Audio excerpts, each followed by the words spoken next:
Le couple et la relation d'âme, le recouvrement d'âme au cœur du couple. C'est un deuxième point très important dans le recouvrement d'âme, c'est que dans un premier temps, vous le voyez au travers d'autres vidéos, vous pouvez l'écouter du moins, c'est que le recouvrement d'âme parle d'abord de soi, de soi-même, c'est-à-dire une part de nous a été oubliée ou n'a pas pu s'exprimer depuis notre petite enfance ou à un moment de notre vie. Un choc, un accident peut aussi créer une perte, pardon, une perte d'une part de notre essentiel. Donc une perte n'est pas un morceau qu'on perd de nous-mêmes, mais une désactivation. Une grande peur, une grande frayeur peut créer ça aussi. J'en parle dans d'autres vidéos où on voit aussi des principes éducatifs qui créent la désactivation, on va dire, d'un élan profond de notre être qui aura besoin d'être réactivé, qui engendre le recouvrement d'âme. Le besoin, en tout cas, de cette technique d'approche dans les soins spirituels. Au sein du couple, il s'avère qu'en général, quand on rencontre quelqu'un et qu'on décide de s'engager avec cette personne, c'est que cette personne crée au départ en nous une forme de recouvrement. Donc elle permet, la relation permet de récupérer l'activation d'une part essentielle de nous-mêmes. On se sent davantage vivant, davantage à notre place, écouté, reconnu, etc. Et on le voit souvent avec le temps, s'adaptant à l'autre, grandissant avec l'autre. On dira dans les voies spirituelles que des mémoires blessées s'activent.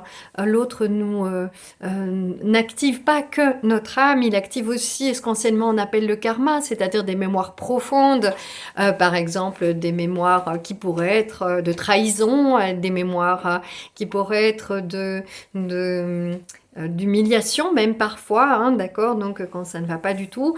Et donc là, bien sûr, il y a un autre travail qui est au sein du recouvrement d'âme qui va être comment des âmes aussi proches, aussi intriquées l'une dans l'autre, l'une avec l'autre, vont faire pour retrouver en fait ensemble leur principe subtil qui est la la capacité qu'a leur âme respective de pouvoir être pleinement activée.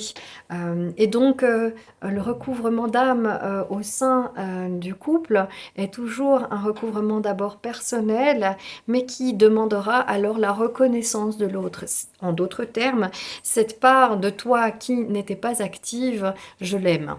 C'est ce qui va amener en fait beaucoup plus de complicité, d'écoute, de réactivation de cette forme de profondeur dans la communication, hein, de la télépathie et de la sensation d'être à notre place avec l'autre. Ou pas, bien évidemment. C'est parfois aussi par les recouvrements d'âme qu'on se rend compte qu'avec paix, la relation peut prendre une autre direction que celle qui était du couple. Donc c'est important vraiment d'observer que nous rencontrons quelqu'un parce que notre âme a été touchée. Donc quand on choisit de s'engager, notre âme a vraiment été vue, reconnue. C'est d'ailleurs de cette part-là dont on tombe amoureux, hein, l'admiration, le désir de fusion est en fait la communication spirituelle dans une relation. Cette admiration naturelle, hein, bien sûr, je ne parle pas d'une forme égocentrique, de vouloir se sentir plus fort à côté de quelqu'un. Non, c'est le fait de trouver une personne tellement belle dans son intérieur comme dans sa manière de rayonner. Et bien là, nous sommes vraiment à la base d'une relation.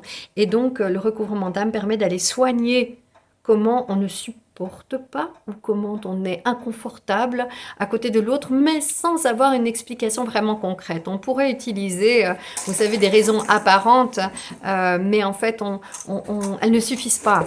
Le fait que la personne parle moins ne suffira pas à dire « je me sens mal à côté ». Le fait que la personne a moins de joie de vivre est une expression de cet